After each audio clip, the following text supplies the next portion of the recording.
Good morning, everyone, and thank you so much for joining us, especially those folks on the West Coast. I know it's early, you may not have had your coffee yet, but I encourage you to grab a cup and sit with us. We have something really special for you today, and a little bit different out of our wheelhouse.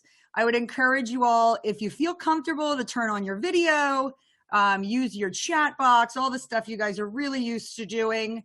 At this point from our online shop talks. We are recording this session today for the folks who can't make it. But without further ado, I would like to introduce our host today, Ashley Owens. She's a networking concierge and a good friend, and I really hope that you enjoy our presentation today. Thank you very much. I would like to say a big thank you to Rachel Yatkin and Rita Pagan for having me on today. I am such a big fan of both of these amazingly hardworking, wonderful ladies who have helped me and have been a huge supporter of all the things that I have the pleasure and the privilege of doing. So thank you for having me on today. And folks, I hope you're strapped in because I've had 7 cups of coffee and my energy level is a little higher than most. So what we're going to be talking about today is networking, which is obviously something that we all do, but more on the tactical area of virtual networking. So the best part about participating in this presentation is that I can see your chats. So if you'd like to send out a question or have things that you'd like to discuss within the presentation, this is supposed to be interactive and I'm all about it. So feel free to drop a line in, I'll be able to answer, and we'll get started on this. So without further ado, here we go. So also one thing, when it comes to networking, and we'll go more into this as the presentation goes on, but networking is a personal activity, right? It's not a one-size-fits-all thing. So the point of this presentation is to identify and cherry pick from things that make sense for you, and we'll go why into that's important. So this may seem a little bit overwhelming because there's a lot of information, but don't think you have to do everything. These are just best practices. I just want to set those expectations in the very beginning. All right, so that's my face, but we're gonna go through a couple fun little quips about me just to kind of give you some background, and fun facts are always so wonderful. So I'm originally from North Jersey, which means I talk fast, and we have the best bagels. Now all the Jews and the Italians, they come from New York, so that's why New Jersey's got the best bagels. I'll fight you on that. I have no kids, but a very, very, very fat cat. Speaking of my fat cat, if you hear a small child crying in the background, it's because he would like second breakfast, and I do not have a small baby in a closet. My background also as previously a celebrity personal assistant, which means I have a lot of therapy bills, and it's just like the Devil Wears Prada. Be happy to answer any questions on that later. That was in New York City. I've competed in CrossFit competitions a long time ago. And then when I say competed, I mean participated. So I came in 31st place out of 34, which means I didn't die. So at my best, I was able to deadlift 225. Haven't been back to the gym in about a year, but at least this is a cool, fun fact. So if I ever get ticked off at somebody, I can throw at somebody at least at 225 pounds, a little bit, maybe about 2 inches. Karaoke Champ 2016, which just means tequila was involved and it was a good crowd. I've been in 12 movies as an extra. In my background, when I worked in New York, I was, again, a celebrity personal assistant, but I also worked on film and television sets. So I was an intern at a casting agency, and they couldn't pay me. So they put me on movie sets when they had to fill background and extras. So the only cool skill I was able to gain from being a background extra was patience, and I could sleep anywhere. So when you're on set for 12 to 16 hours, you're there and you're sitting and you're trying to figure out when your next, take is to just stand and be a tree. But then I could lean up against a wall and really pass out anywhere. So airplane rides are kind of cool for me, and I can sleep in any direction. The last bit, I once ate a Carolina Reaper. Sally, I see you laughing because you know how painful that is. Yep, so if anybody can nod, let me know what a Carolina Reaper is. Yep, okay. So for those, Joni, I gotcha. The Carolina Reaper is one of the hottest peppers in the world. And I get a little competitive when somebody dares me to do something, and tequila is also involved. But anyway, I ate a Carolina Reaper, and I regret it, and it was a great story to tell, and maybe if we all become friends and have a cocktail, we'll talk about it. Great, so as we go through, here's the agenda for today, once my computer decides to be a pain in the butt. All right, here's the agenda for today. We're gonna talk about the reality of networking. Steps to get started, knowing yourself, knowing your audience, planning your work and working your plan, tools and resources, and questions on how I can help. The reason why I'm kind of giving you guys the agenda is because you kind of figure out like what places you want to really kind of dig deep into. So I would be happy to kind of dive into each of these topics a little bit more. Just let me know. Okay, so here's the problem with people, because we're all in that space right now. Big problem with people is here's what the norm is, okay? We've got non-essential workers are operating virtually, which just means we're trying to figure out the balance between working really hard and taking breaks in between, okay? Then we have not having a clue how to join webinars, even though they've received emails 4 times with detailed instructions. So you've got people who you've worked with, they're like, how do you make money? Can you please just scroll down in the email? Right? So it comes with a lot of frustrations, and it comes with a lot of things that are going on that we may not actually be used to, but we're making it work and we're accommodating as and leaning into the process. Then the norm is also wondering when it's appropriate to reach out to people. So we're going to go more into that. And this also incorporates how, you know, in the beginning of the pandemic, it was kind of a little difficult to figure out when do I reach out to this person, this client, this prospect, this networking partner. And we're going to talk about the appropriateness, but now towards the end of the month, everyone is kind of getting into the rhythm of how things are working and how things are moving. So it's a little bit easier now to reach out. We'll go into some of those templates to do that. And then are pants optional? We know we always joke about this, but guys, it's really nice if you just dress up. Please wear pants, makes you feel better, especially if you have high-waisted ones. Just make it work and kind of feel like you're doing a good job. So here's the reality, okay? Only people, when it comes to networking, here are the top 3 things to recognize in a networking partner or somebody that you care to network with. Only people who genuinely care are going to talk to you. Only people who genuinely care are going to help you anyway. And only people who genuinely care are going to ask you for realistic favors. If these people or if these things within the person that you're meeting does not hit one of these or all 3 of this criteria, they are not meant to be in your circle, okay? So people who genuinely care are going to talk to you and not at you like an Italian mother asking when you're going to have kids, okay? And then the people that are going to help you anyway are the ones that are actually interested in seeing you succeed.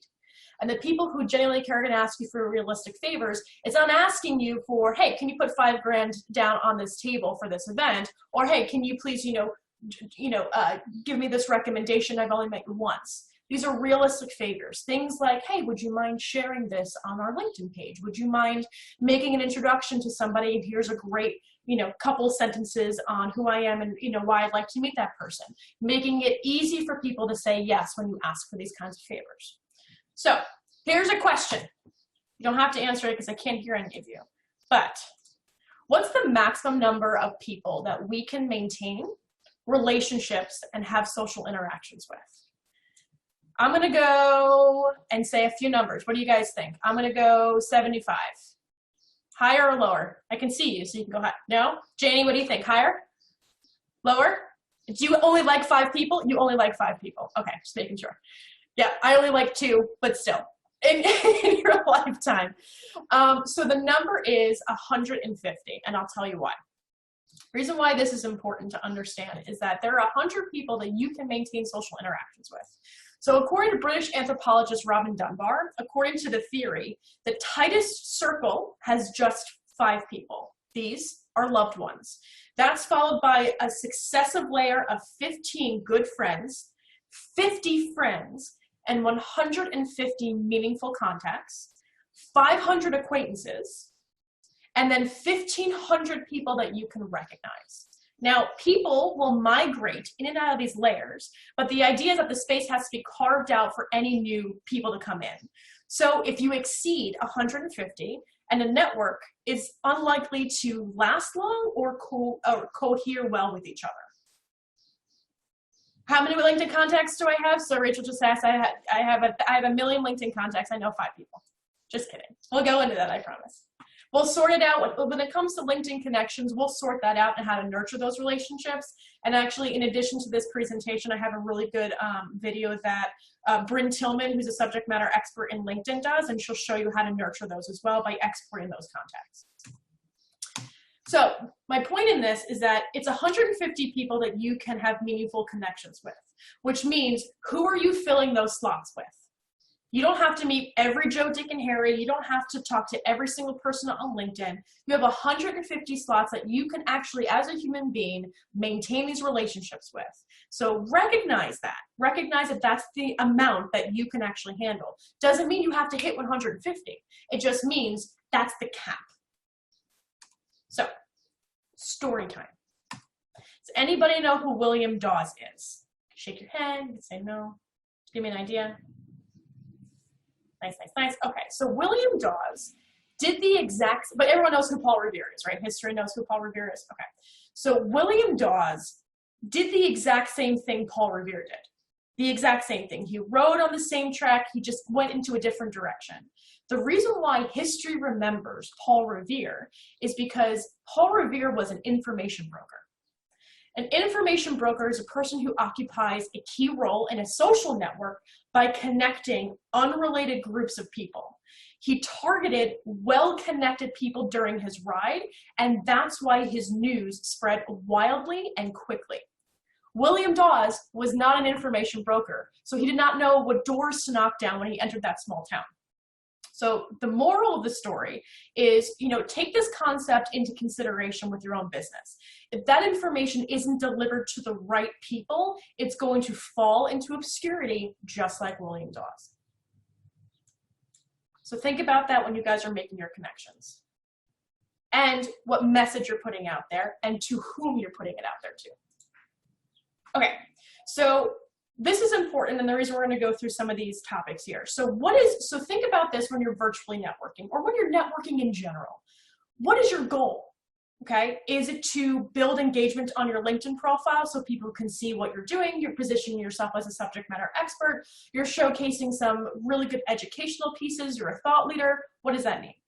Are you staying in front of your current network with thoughtful content? Again, are you putting information out there that's beneficial to your network? Are you building new professional friendships? There's such a thing as professional friendships, right, guys? Like there is, people at the end of the day, they don't give a damn about what you do. Nobody cares. Nobody cares what you do. Okay, people care how you make them feel, right? That's the nomenclature for that.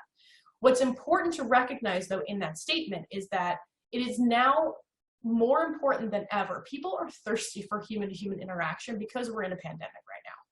So how are you staying in front of them and caring and nurturing those relationships and keeping those professional friendships? Because at the end of the day, the people that are going to refer you business or refer you to some other good, great networking partner who's going to help collaborate and cross-promote is people who actually give a damn about you.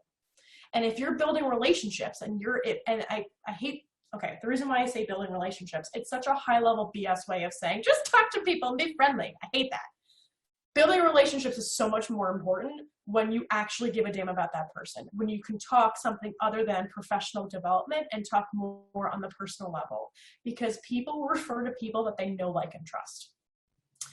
Are you reaching out to past clients and checking in? I'm sure, ladies and gentlemen, you have a whole stack of business cards that you haven't done anything with in the past month. So if that's the case, this is a great time to start re-engaging.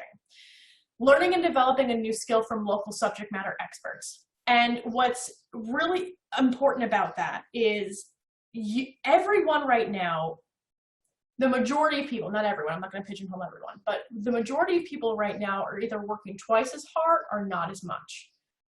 We will never get this time back. It's extremely, please understand, we'll never get this time back. If you have a skill that you need to enhance for your position or for your job, there are subject matter experts there on LinkedIn, on YouTube, that are giving out so much free content that you can follow and identify different ways to complete tasks to save you time. So within that networking activity, if you build up relationships with those subject matter experts, they can either become a resource for you, a free resource, a mentor to help you with your professional development, and it gives you access to their network as well, which may help you down the line. And then are you nurturing your network by staying engaged with their content? So it's super important to recognize when you're nurturing content, that means sharing, commenting thoughtfully, and engaging in a way that is, again, thoughtful. I'm not saying, check this out, like a, little thing down, like a pointer down. I'm saying, I loved how in this article that my strategic partner wrote, she explains X, Y, and Z. If I got a response from one of my BS articles that I wrote, because I don't write articles, I do videos, but I get, some kind of feedback, that allows me to see, oh my goodness, I'm putting out valuable content. They're seeing it, they're engaged in it, which means that I'm now top of mind.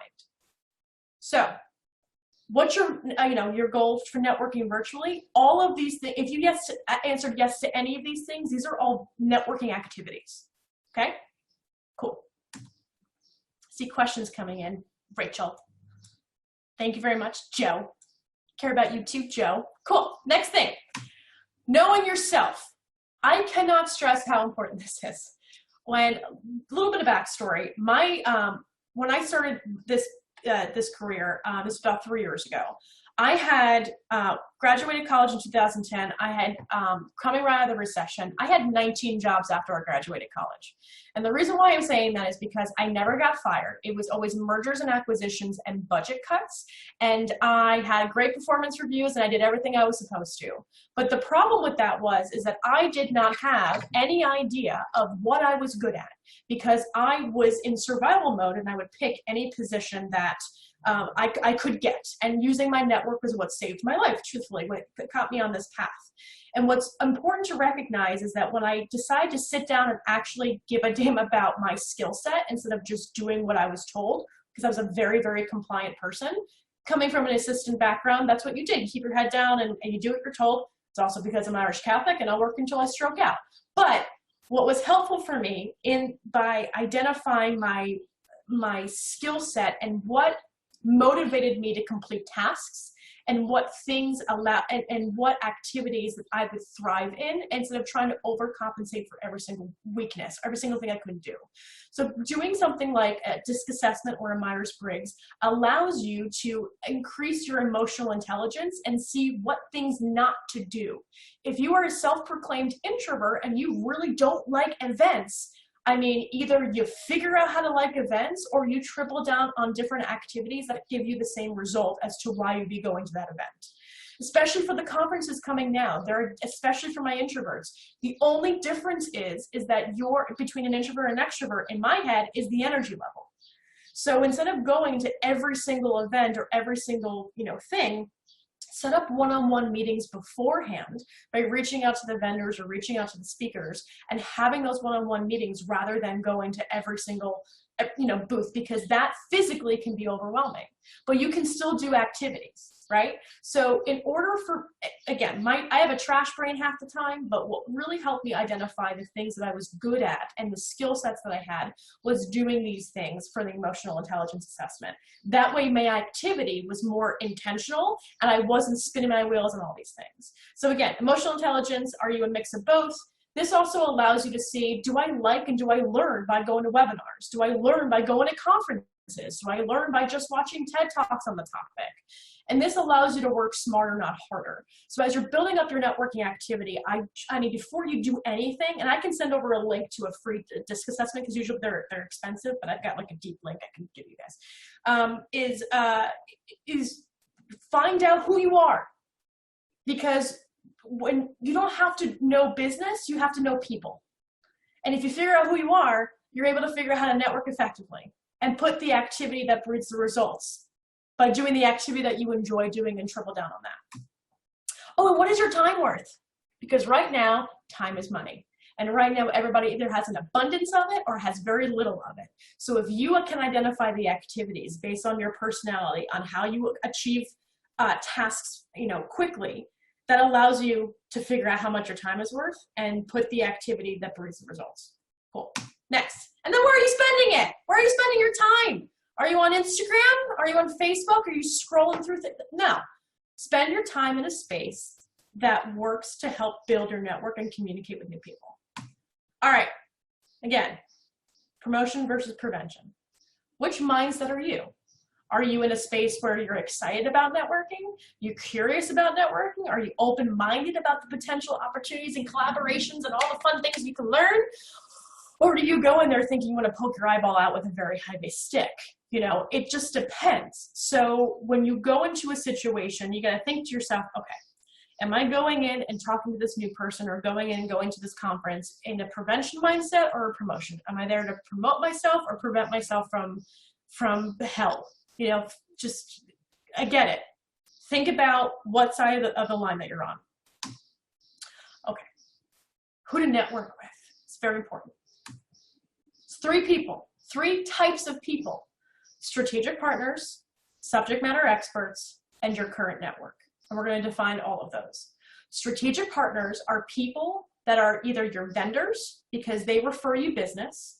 They are people who are in complementary businesses who share the same target market.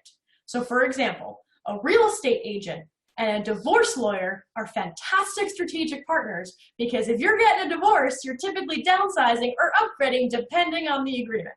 So you're sharing the same kind of client and there's no competition. So look at the buying persona of the people of your target market and figure out what areas they would have had to go through before they got to you, right? When someone's buying a house, maybe they need financing. They're typically going to a banker trying to get a loan. You know, think about that progress of your client, because those industries that they're going to, in addition to you, are going to be the ones that you want to connect with.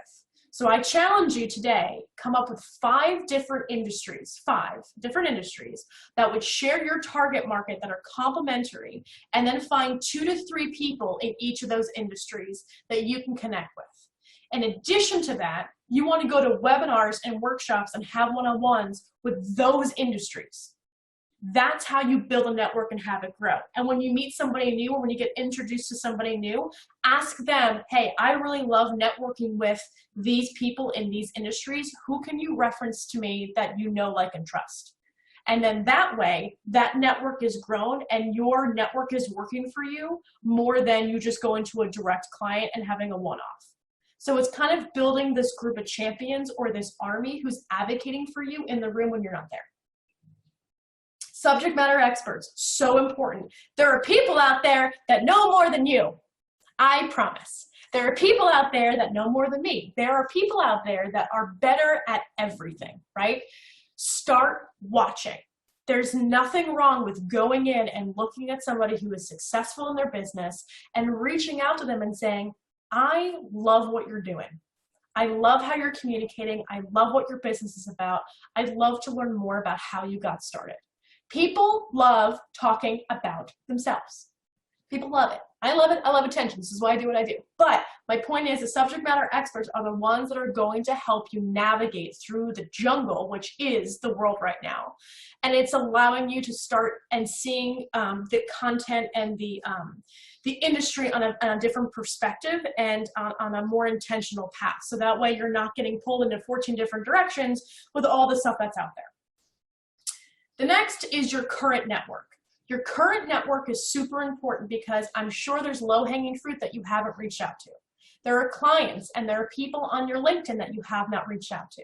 There are people that if you just ask for an introduction would do it in a heartbeat because they love you and they respect you. So I would implore you to do this. Go through those 5 industries we talked about and see who fills those slots. And then start making phone calls. And with each of the people that you talk to, ask for another introduction. And you keep doing that every day, your calendar is going to look like somebody threw up on it, like mine does. So you consistently build. Now, this is a marathon. This isn't a sprint. But this is a way for you guys to start building from what you already have and expanding it further. Okay, here's how to communicate effectively. So now you're reaching out to these 5 people. Here's how to communicate effectively. What's important about this is making your name memorable. When you're talking to somebody new, or when you're reaching out to somebody and you are trying to engage, right? Making your name memorable does not mean walking into a room and peacocking it and saying, I'm great at this and I have all these things and I'm awesome. Like, none of that. Everybody hates that. But making your name memorable means giving yourself permission to engage in a way that is a bit vulnerable. Everybody right now is struggling in some fashion. They got the kids at home. They haven't, the PPP loan didn't come in. Finances are hard. People are human. A human interaction will make a lasting impression. So if you're making your name memorable by connecting with them on an emotional level, just to start, just compassion, you're going to start the conversation in a way that is going to be helpful. Always end a conversation with the future in mind. I swear to Christ, if none of you follow up with stuff, I'm going to lose it. Follow up, because everyone is an idiot. If they tell you they're going to follow up, they're not going to follow up because they haven't taken this class and they haven't been yelled at by me yet. When you end a conversation with the future in mind, it gives you an opportunity to take control of the conversation. So what is the call to action? If I have a great call with Rachel and a great call with Rita, I'm saying, hey guys, listen, I had a great call with you. I'd love to regroup next month. Can we put something on the calendar? If you start to kind of make these recurring virtual meetings, or just not even check-ins, but like, how are you doing? It provides a longer lasting relationship. The only two real estate agents I ever refer are the two that give me a call once every month and say, how are you doing, Ash? I'm walking my dog. Thought about you. How are you doing?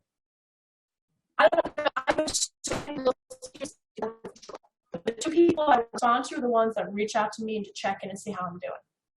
Because I give a damn. Do I know how they work as a real estate agent? No, absolutely not. Yes. Yes. Hi. So, 12 years in business development and networking, and I will say there are two pieces of the battle. The first half is showing up. It was the face-to-face meeting. It was registering for the face-to-face meeting and actually showing up and not sitting in the corner on your phone. That's not why you're there. Half the battle is showing up, half the battle is following up. People don't do it. Nope. They don't do it. And I have seen it across this industry and every other one, architecture, engineering, construction. I'm sorry, I just had to. I'll go back up here. I had to pop in. Yeah, everyone's an idiot, but you are not. You are not, because you are going to follow up. And you are going to take 24 hours and send a nice thank you email. And you're going to keep track of that in whatever CRM tool that you have, whatever Excel file you can put together, because you are in control of the conversation. Plan structured next step conversations. If you have an introduction phone call with somebody new, what's the next step? You're going to share an article? Are you going to provide a resource? How are you going to help this person? What kind of value can you bring? The next is recognizing storytelling opportunities. This is so important because I cannot tell you how many times I get on a call with somebody and they are regurgitating the script that they had to learn about 10 years ago about their business. I want to punch those people in the throat because there's no passion behind what they do. And if I don't feel like they enjoy what they do or have a value behind their business, I am not referring them. I'm not, because there's no passion behind it. When you recognize storytelling opportunities, do not just tell, nobody cares about your pitch. Forget it. Forget your pitch. Nobody cares. If you can describe an instance where you took a problem and then you fixed it, just like a case study, I want to hear that story. I want to hear how you've been in business for 25 years. You go, blah, blah, blah. I don't care. I don't care. Tell me how you fixed a problem. And that way I'll be able to recognize a good introduction for you because I know what you can fix. Building a diverse network. This is so important. So important. Everybody networks with people that look like us. That's a human behavior, okay? The best opportunity I've ever received was I got asked to moderate a an African-American museum women in business forum. And they were celebrating all of these amazingly wonderful women. And they asked me to moderate. It was the best time I've ever had, and I got 3 clients out of it. Would I have gone there by myself? Absolutely not. I never would have even thought to do that because there are different groups that I'm comfortable with. I walked in and had the best time, made the best connections. We don't do that just because we're just comfortable, following whatever we do. I challenge you to do a community service activity, to jump on a webinar or a workshop that's different cultures, different races, different gender, whatever it may be. Jump on something new because you have no idea the power other people have unless you take a step and get out of your comfort zone. And then always track the value of networking activities. We're going to talk about CRM tools. I'm going to give you guys some good suggestions to have all that together. I'm sure your companies also have this, but for your own networking opportunity, we've got some great resources and tools. Any questions so far? Great. So a ton of chat and a ton of love from a bunch of folks. I'm getting text messages too. So super on target. I don't know if there are folks who have questions for you or you want to hold those, totally up to you. You guys put them in the chat and I'll check in once in a while. I've got a few more slides left, I promise. And then if you guys want to come off of mute, we can chat. This will be great. We'll make it a fun time. All right, here's some pro tips. All right, when it comes to following and kind of, reasons to connect with somebody. If you follow hashtags, now we're talking about engaging thoughtfully online, right? Engaging thoughtfully on LinkedIn specifically. I'm not talking about all social media platforms. I'm talking about being a thought leader on LinkedIn. When you follow hashtags on Twitter and LinkedIn that are relevant to your industry and you comment thoughtfully, you are now engaging with another audience that also has similar ideas as you. That opens the door for a conversation. How many times have you gone into, let's say you've gotten a connection request with no message whatsoever, but being like, oh, this is interesting, let me just connect with them.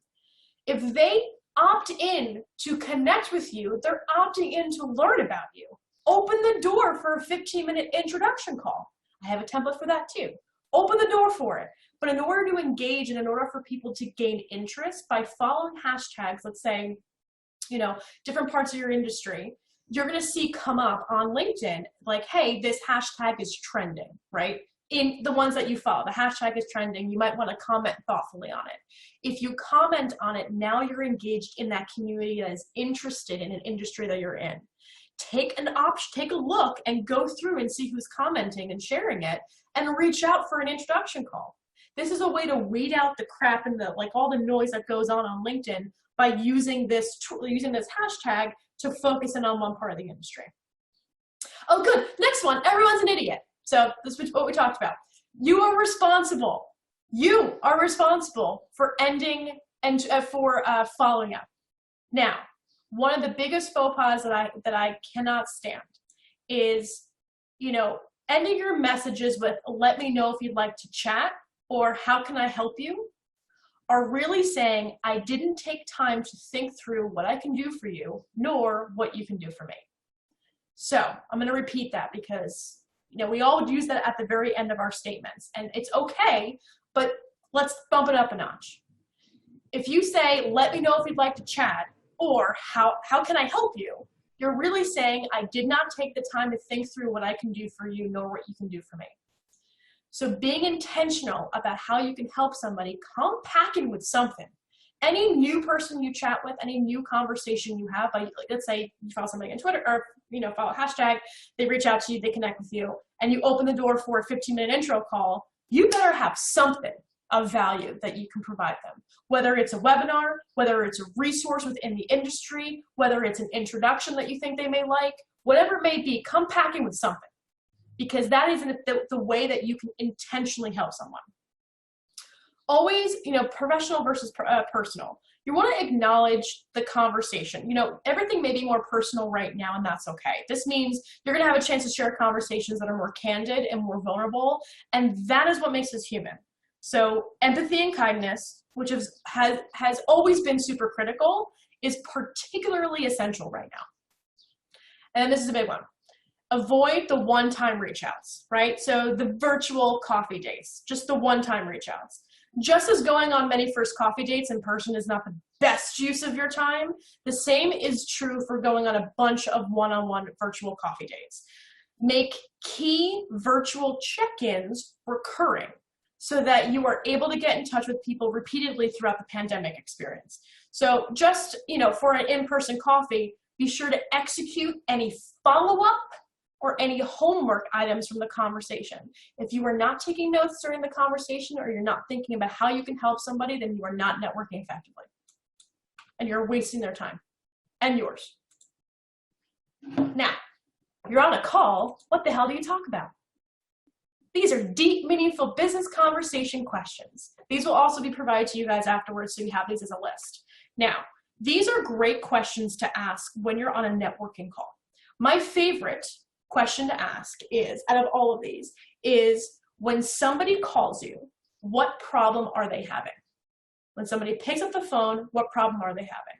Because that takes them out of their whole script. So it's kind of like guiding them on the best way to describing what they do, but also how you can provide value. It gives them a reason to tell a story. So just like they haven't taken the chance to jump on this call today, give them an opportunity to effectively communicate to you. You're guiding the conversation. You're in control of it.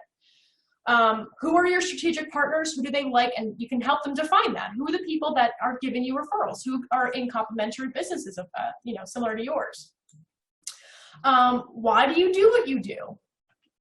Like, why do you care about finance? I don't care about finance. Like, why do you like it? If you're in a heavily saturated market, why are you so good at what you do? Have them explain to you, or at least get it out of them why they want to be successful.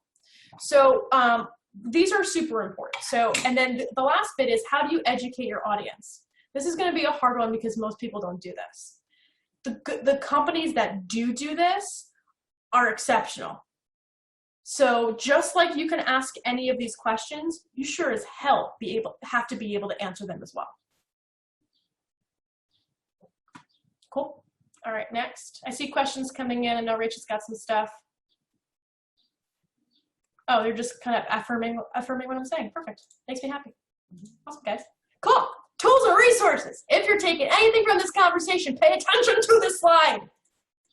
Obviously, tools and resources are fantastic, but here are all the tools that I use on a daily basis, okay? LinkedIn, duh. HubSpot. This is a free CRM tool, and again, you guys may have different things within your companies, but a CRM tool allows a client relationship management system. This allows you, or this tool specifically allows you to sync up with your calendar, sync up with your emails, and allow you to track the conversations. And the reason why this is great is because it allows me to add tasks to specific contacts. So I get remembered, or I have a email or a task list that allows me to follow up with that person so my trash brain doesn't go in the trash.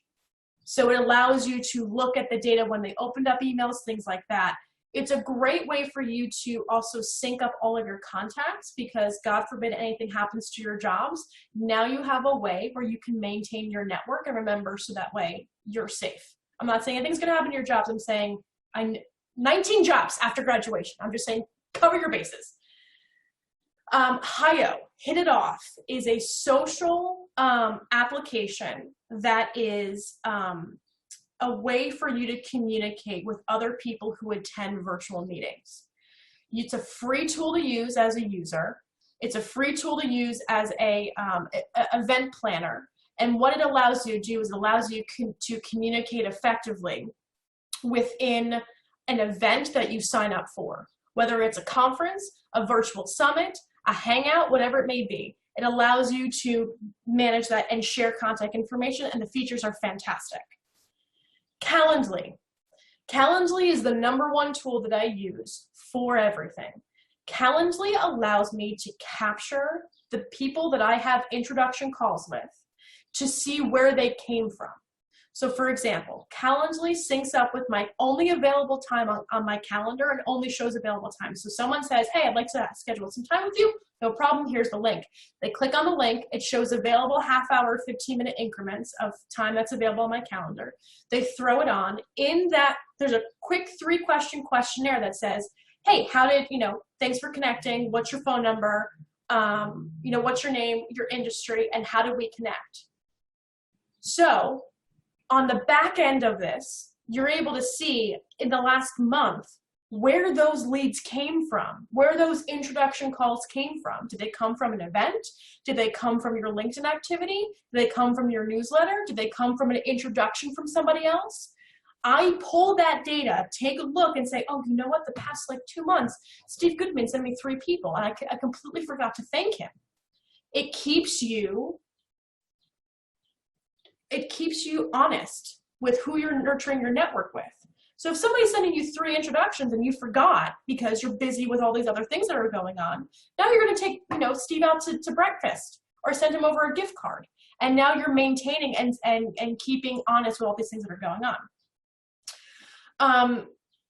Power Match is an organization that matches up like-minded individuals to cross-promote and to collaborate. So Power Match is about $40 a month, and what they do is that they match you up with other members. I think there's about 40 members. They just went international with a few people, and they match you up. There's no selling. It's basically you get matched up with strategic partnerships, and it's all virtual. They already had a remote program before the pandemic, and now they're just amplifying it. But this is a great way, and they put everything on your calendar. They give you, the reasons why they matched you up, the LinkedIn profiles of that person. It's all automatic, and they make it so it's easy for you to connect with strategic partners within the groups that they have. The majority of the members are all on the East Coast. However, they're expanding and they're doing all these other things. Evernote is just a great way to keep track of notes. So the way that I do when I have an introduction call, this also keeps me honest, this is just an organizational thing. All the ladies are nodding because I think it's great. So the Evernote is a way for me to think of notes on steroids, right? So there's an app on your phone and there's a desktop application that you can download, again, for free, and you can create notebooks. Within those notebooks, what I do is, so that way I don't scramble and forget to do things. If I'm on a call with somebody and I'm like, running around the house and I'm on a call and they say, you know what, I really like to be introduced to these 3 types of industries. On my phone, I can write this down under the notebook that says introductions to give and jot it down quickly. And then on Fridays, I go through that full list of my week and I fire off those introduction emails. And I block my time out to do that. That has been a really great way for me to stay honest and not to get overwhelmed. Because in the beginning, truthfully, I was giving out introductions all day long, which I love doing, but I was missing some. And that's unacceptable in my brain. So I came up with this process and this system, which I'm hoping helps you guys as well, especially as you're giving introductions and remembering to remind yourself to do what you say you're going to do. Okay, so that's how I use Evernote. Okay, here is, I'll definitely answer you, Sally. I'm almost done, I pinky promise. All right, remember when we talked about that DISC assessment? Here's a really creepy tool. This tool really helped me in the beginning as I was learning different processes and people. It's called Crystal Knows. Crystal Knows is a tool used to, it's a plugin on top of your LinkedIn. And what it does is that it pops out a slider on the right-hand side and it gives you a suggestion of what personality type that person is based off of the AI on the back end of LinkedIn. And it gives you ways of being able to communicate with that person. So if you need to call Ashley so I can make a sales pitch, it'll give you advice on how to communicate effectively. So as you guys are prospecting, don't tell anybody I said prospecting because this is a networking event, but as you guys are looking into communicating effectively with somebody who's a very different personality type and you want to make sure that you're being intentional about that communication, this is a really fancy tool to be able to give you suggestions on how to do that. I love using it because when I coach my clients, I will run this on them and I will be able to coach them more effectively based off of what they do not respond to. So that way I'm not, coming in with my head cut off being this magnificent, unicorn flower when they really just want like bullet points, right? So it's being respectful of the other person's communication style. This is a great way to do that. Next. Calendly analytics. Okay, so here's just a proof of like how I pulled stuff from 2018. I think I had like 347 introduction calls in the whole year. I, for the life of me, swore up and down that my newsletter was what was giving me all the introduction calls. Nope, just one little lonely person there. It was all coming from referral, which means that my activity and my process of anybody that I have the privilege to talk to, and I'm making introductions to, when I put so much time and effort into the end of the year in 2017 when I started the business, all I did was give out introductions. That's all I did without any service offerings, was now coming back. So out of all of this, 144 people physically or virtually sent me an introduction to somebody. So that referral came from just me putting into practice what we're talking about today is that here's the proof. That's what I'm trying to say. Here's the proof that what it looks at. And then like the next is LinkedIn. So I would spend 3 hours on this beautifully crafted newsletter, and now it's down to 15 minutes because look, this is where everything's coming from. So I can now work smarter, not harder in your activity. Cool. Next, LinkedIn templates. I swear 75% of the time this works. So as you guys are building up connections on LinkedIn, as you guys are commenting thoughtfully on hashtags and things like that, if they are connecting with you, open the door for an opportunity to chat with them. It's 15 minutes. You can have it over a cup of coffee. You can be in your underwear. It's 15 minutes. Everyone deserves 15 minutes, especially if they have a story to tell, right? So when they request, someone sends a LinkedIn request to you, I always say, thank you for reaching out to connect. I truly hope you and your family are safe and sound during this crazy pandemic. Since we're now connected, I'd love to learn more about what you do and get to know you better. Hopefully I can make an introduction or two. Let's set up a time to chat. This is 100% not a sales call. Here's my Calendly link. Looking forward to learning more about you. It's non-invasive, it's non-aggressive, it's opening door for opportunity, and do not get butthurt if nobody responds. Not a big deal. It's not a big deal because there's going to be more and more opportunity. LinkedIn is vast and crazy and big, and you've got opportunity here to open the door. My calendar is stupid right now because all I've been doing because I have the pleasure and the privilege to be connected with people. I'm privileged to have that. But take the opportunity to open the door for a conversation because you guys are leaving a lot of connections at the door because there's not really best practices here. I'll get to you, Joe, I promise. Last one. In conclusion, knowing yourself, making your name memorable, know who you're networking with, being proactive to reach out to build networking capacity, okay? Planning your work and working your plan structured next step conversations, and screw up. Don't worry about it. There are so many opportunities to meet with new people, especially and be more intentional. If you screw up and you forget to follow up, do not beat yourself up on it. Ladies, I'm looking at all of you. Do not worry. I was so bad at this in the beginning. So bad. I must have put my foot in my mouth so many times, okay? But I learned quickly. And if you're a woman who multitasks, who is a mom, you're going to figure it out. It's going to work. Men, same thing. Screw up, apologize, move on, okay? But recognize that this takes practice, and because it takes 28 days to build a habit. Again, this is a marathon, not a sprint, but hopefully I've been able to show the metrics to show you that it does work, and the reason why I get paid is because it works. But my point is, identify the right activities, and we can talk about this later, of how to network effectively, but to nurture that network. And guys, activity breeds results. If you're not doing anything, if you're not doing it, nothing's going to happen. We're not going to force feed you. We're not going to handhold you. If you're not doing any activities, it's not going to work. Now, again, reminder, networking is a marketing activity, not a sales one. You are not there to sell to anybody. You are there to communicate effectively, okay?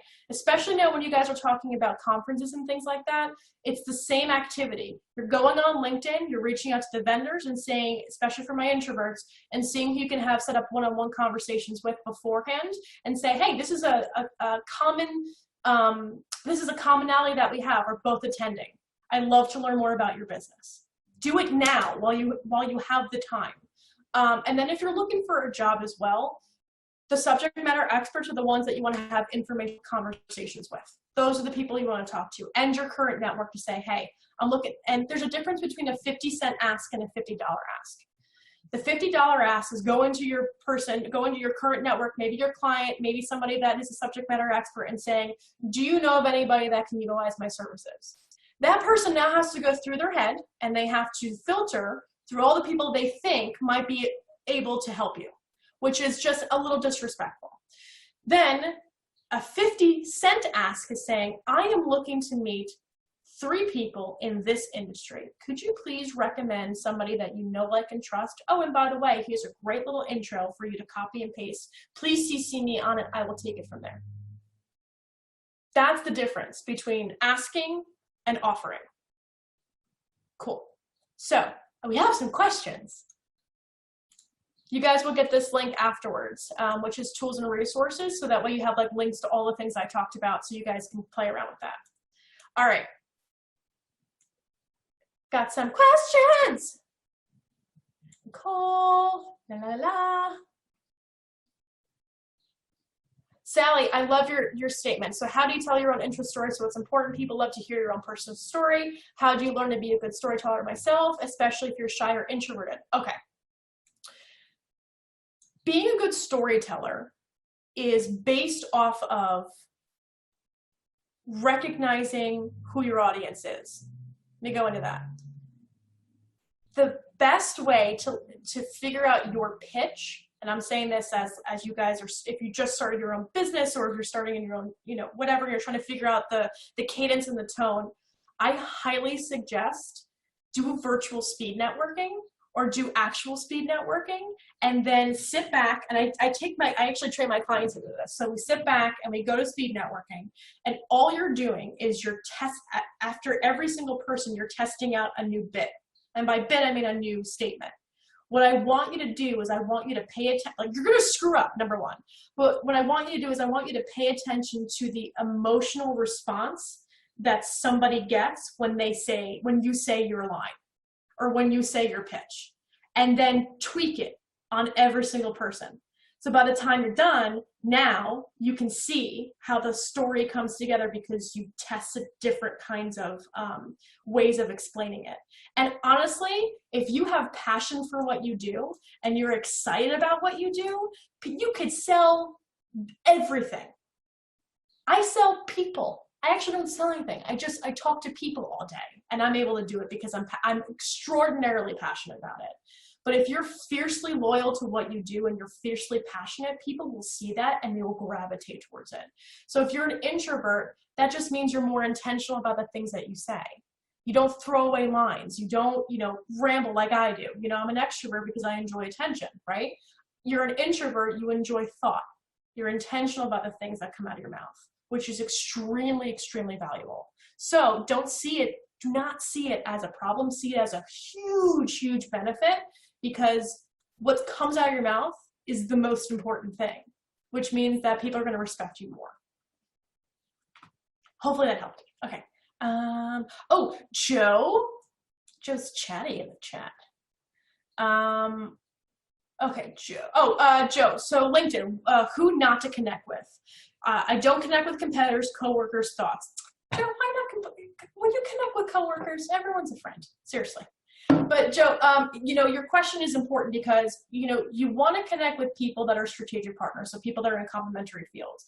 There's nothing wrong with connecting with somebody who's interesting in their business, because if they're active on LinkedIn and they just happen to see your personality come through your posts, they may share and like it, which then extends that post's reach to their audience. So unless they're coming at you and selling you something, I typically connect and open the opportunity for a 15-minute phone call. But if they don't take that opportunity, but I put the message out there, then I remove them every month because they didn't take. Go ahead, Joe. I mean, the competitor part of me though says that if my competitor sees what I'm doing, I think that's more of a disadvantage, to that they see exactly what I'm doing, what I'm involved with, and that can lead to someone else in their organization as well. Because I've seen it happen. So I've purposely gone through and took out all my competitors that were in my contact, because I saw an example where someone saw what I was doing and they used information to their advantage. That's incredibly rude that they did that. But yes, take out your competitors for them not to see it. Your colleagues, if they're stealing your stuff, that's an HR issue. But you control the stuff that you put out there, right? So maybe if we can brainstorm this. If you think about what you're putting out there is an opportunity for you to educate your audience rather than telling them what you're doing. So for example, if you are going through and saying like, hey, we're going to be at this conference, look at all the things that we've been able to accomplish, that's different than saying, here are the top 10 tips that I saw that was a resource of how to do an effective, vendor relation at this conference. But what you're doing is excited for IPMI coming in the end of the year. You're still telling people what you're doing, but you're educating. You're a thought leader on LinkedIn. So so think about it. If you don't tell them what you're doing, you can still celebrate your network on LinkedIn, which is what you want to do. So your thought leadership attachment to, or your thought leadership communication style should be on educating your vendors and educating your strategic partners on best practices, but do not tell them that where you are on a Saturday morning, like hustling and like going through processes. Go ahead, Rach. So I have an experience from a few years back. We've done a number of books and resources with IPMI, right? And some of, this is specific to the consultants because it was about design and sustainability. Some of them didn't want to contribute as a chapter because they didn't want to give away the store. And I was like, you can't design a parking garage because you read a chapter in a book, first of all. So but that's fine. But a lot of people, I actually would stay connected with my competitors and see if I could segment my communication to just certain groups on LinkedIn. I'm sure you can do that. But the reality is you're assuming someone's actually going to do something after seeing it. And the reality is that most people are so lazy, they will never take that action, right? So whoever like kind of copied your stuff or like actually paid attention is really a hustler and a go-getter. You may want to hire them, first of all, because most people will do absolutely nothing. They will talk about how it's great. They will share it with their team, but them actually taking action to do it, who knows, right? I mean, there are tons of opportunities to build brand. Do you write for the IPMI blog? You're not giving away the store. You're sharing your name. You're sharing your expertise, right? Yeah. So, and that's free, and it's 200 words. And Kim is thanking me right now for her plug, right? Or the forum, right? Or the forum, like there are tons of free ways to communicate directly with our community that aren't LinkedIn too. So don't just look at that. You know what I mean? But I understand the fear of giving away the store. But I think it's one of those things you just got to move past because those relationships are going to prove really valuable to you. Even with your competitors, this is a tight industry. People don't go very far. They're coming back around, right? And they might be with a client next time. So you know what I mean? Like they do shift and move. So you want to have those relationships. But Joe, you're the subject matter expert, man. Like put him to shame. Run him out of business. Like, why not? These are all great points. You do make some excellent points. I'll reconsider. We can reconsider. But I do have a funny story. We're all friends now because, Rita and Rachel make it pretty easy. But there was a woman that had the same, background as me, or not background, she had the same title as me. I had no idea who she was. And she was upset that I was doing a lot of things. And so I heard through the grapevine that she gets very upset very quickly. And unfortunately she starts to accuse people of stealing ideas from whatever. So in that case, what I did was, just to protect my brand, is I blocked all communication from any of her profile, social media, whatever, so I could never be accused of stealing anything, so I wouldn't see it.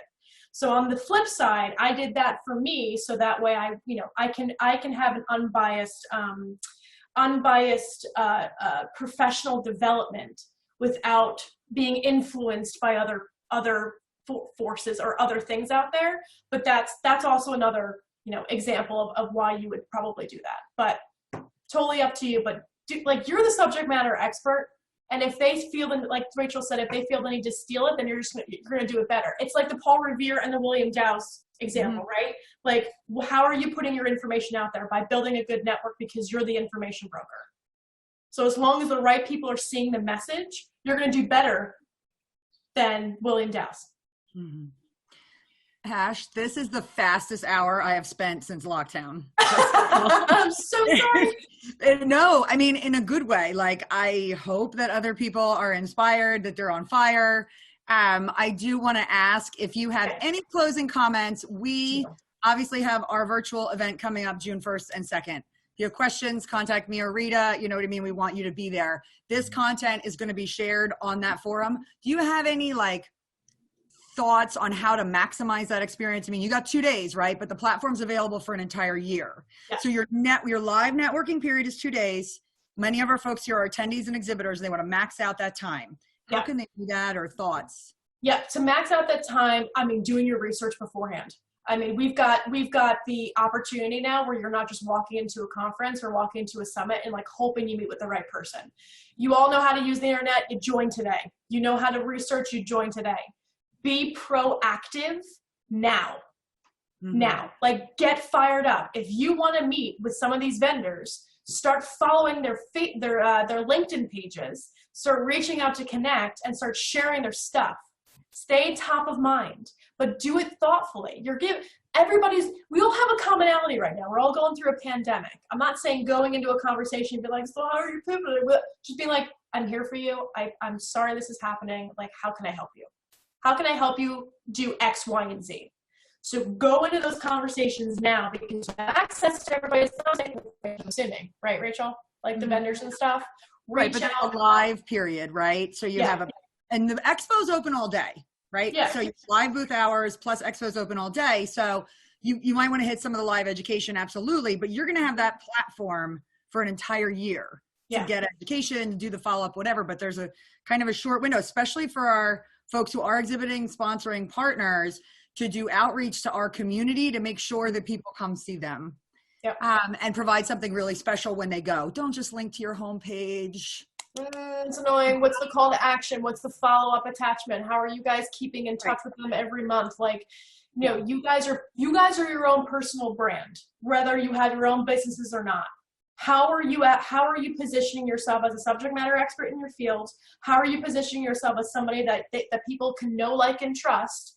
And how are you positioning yourself in a way that is valuable to somebody else? Right. So as you're building your network and as you're talking to these vendors, how are you giving back to them? Nobody gives a shit about what you do. Nobody cares. But how are you giving value? It's the most important thing. How are you giving value? Because let me tell you, that networking equity is,